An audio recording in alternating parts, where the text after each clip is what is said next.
Hey friends, இன்றைக்கி நம்ம Jesus பெயிண்டிங்கோட final part தான் பார்க்க போகிறோம். போன வீடியோவில் நான் நீரோடை வரைக்கும் தான் கம்ப்ளீட் பண்ணியிருந்தேன். இந்த வீடியோவில் நான் ஜீசஸ் பெயிண்டிங்கும் ஜீசஸ் கீழே இருக்கிற புல்வெளியும் தான் வரைய போகிறேன். ஜீசஸ் யாருக்கெல்லாம் பிடிக்குமோ அவங்களாம் கமெண்ட்டில் ரெக்கார்ட் பண்ணுங்கள். ஜீசஸ் பெயிண்டிங் பண்ணும்போது நான் நிறைய வீடியோ எடுக்கவே இல்லை. அந்த ரெட் ஷால்வை போடும் போஸ்டில் தான் நான் எடுத்தேன். அதனால் அது மட்டும் நான் உங்களுக்கு ஆட் பண்ணியிருக்கேன் இந்த வீடியோவில். அதுக்கப்புறம் கீழே புல்வெளிக்கு நான் சாப் க்ரீன் தான் பேஸாக இது பண்ணியிருக்கேன். அதுக்கப்புறம் சாப் க்ரீனும் லெமன் எல்லோவும் கொடுத்து அதில் வர கலரை நான் புல்வெளி மாதிரி கொடுத்துருக்கேன். அதுக்கப்புறம் அதில் பூ ஒயிட் கலரில் இருக்க மாதிரி கொடுத்துருக்கேன்.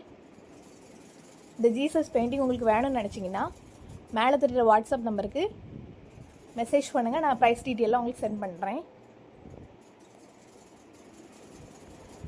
மறக்காமல் ஃபுல் வீடியோ பார்த்துட்டு இந்த வீடியோ எப்படி இருக்குன்னு சொல்லிட்டு கமெண்ட்டில் சொல்லுங்கள். லைக் பண்ணுங்கள், சப்ஸ்கிரைப் பண்ணிக்கோங்க. நான் நிறைய வீடியோஸ் இது மாதிரி போடுறேன். அந்த வீடியோலாம் உங்களுக்கு அப்போலாம் தான் வரும். இதுக்கப்புறம் நான் என்னென்ன பெயிண்டிங்ஸ் பண்ணலாம் அப்படின்ற ஐடியாவும் நீங்கள் எனக்கு கமெண்ட்டில் சொல்லுங்கள். கண்டிப்பாக நான் ட்ரை பண்ணுறேன்.